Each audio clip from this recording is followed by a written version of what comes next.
We always have reason to complain. Always.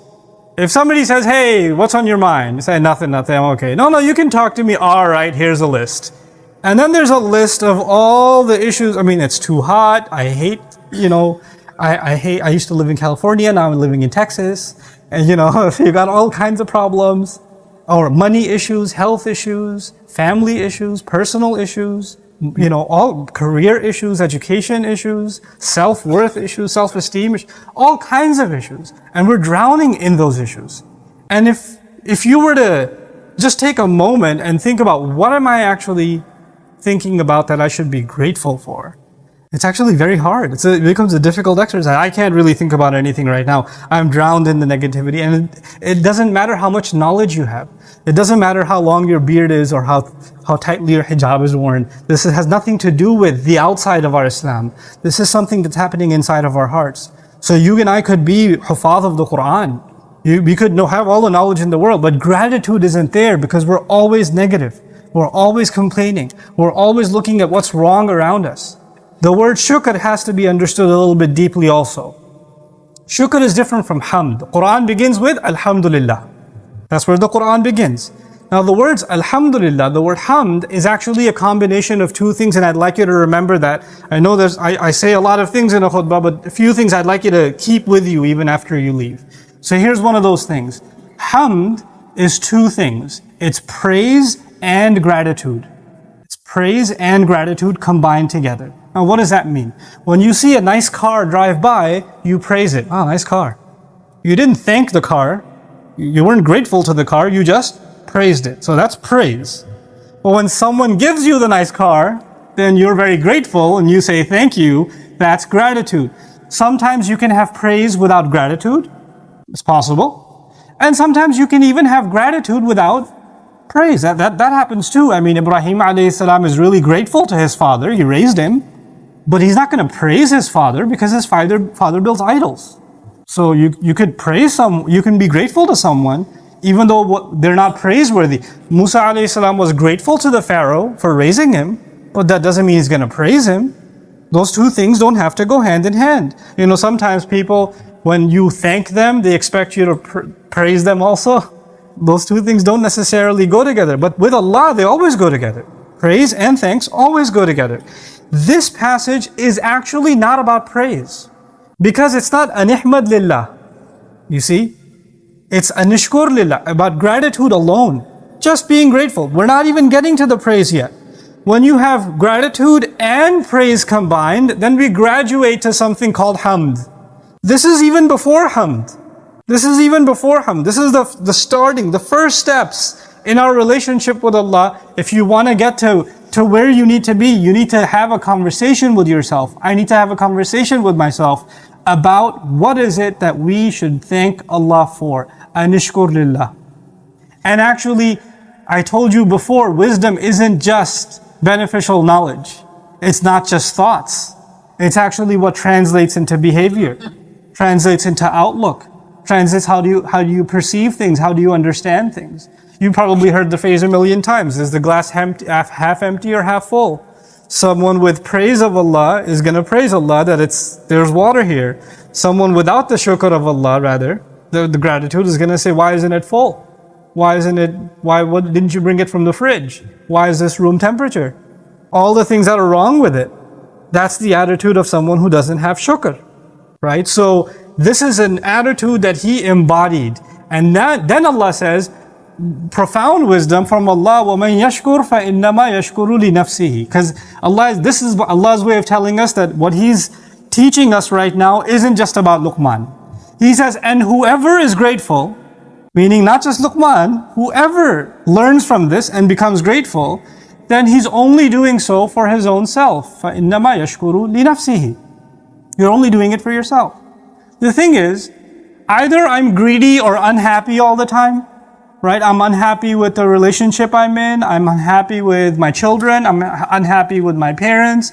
I'm unhappy with my friends. I'm dissatisfied with the house I live in. I'm dissatisfied with the job that I have, with the clothes that I'm wearing. I'm dissatisfied with the way I look. I'm dissatisfied with my education. I'm dissatisfied with people's opinions of me. I'm constantly dissatisfied. right? If this is who I am, if that's the case, then you know what? And you think I want more of this and more of this and more of this, then actually the ayah is teaching us you're only harming yourself. You're actually hurting yourself. You're drowning yourself in negativity, and it's paralyzing. It becomes paralyzing for you. Living a life of gratitude is actually liberating. It frees you from negative thoughts and makes you capable of doing more with yourself. It actually gives you energy. It makes you optimistic. It gives you a boost, and you're able to do things otherwise you weren't able to do. I find that this is my experience. Hopefully yours is not the same experience. Unfortunately, in the Muslim ummah, and that's the only experience I have is this ummah, we are really addicted to negativity. We're addicted to negative. As a matter of fact, we're so addicted to negativity, if someone's doing something positive, you know what we say to them? What's the point? Nothing's gonna change. Why do you even bother? And so instead of looking at anything positive, we say, oh, you think you're doing something good? Look at all these problems that haven't been solved. Would you just come back, join the negative club again? Why are you being so positive? Like someone being optimistic is kind of, we almost get an allergic reaction that this isn't how a thing's supposed to be. Why don't we bring you back down into the negative world again? Right? So this, and unfortunately sometimes this, from those we look up to. Parents, for example. Luqman is going to be described as a father. When a father is constantly negative, when a mother is constantly negative, what do you think is how are you raising your kids with shukr? If they always see you complaining, if they always see you upset, if they never see you appreciate, not them, not anything else, there's never a happy look on your face.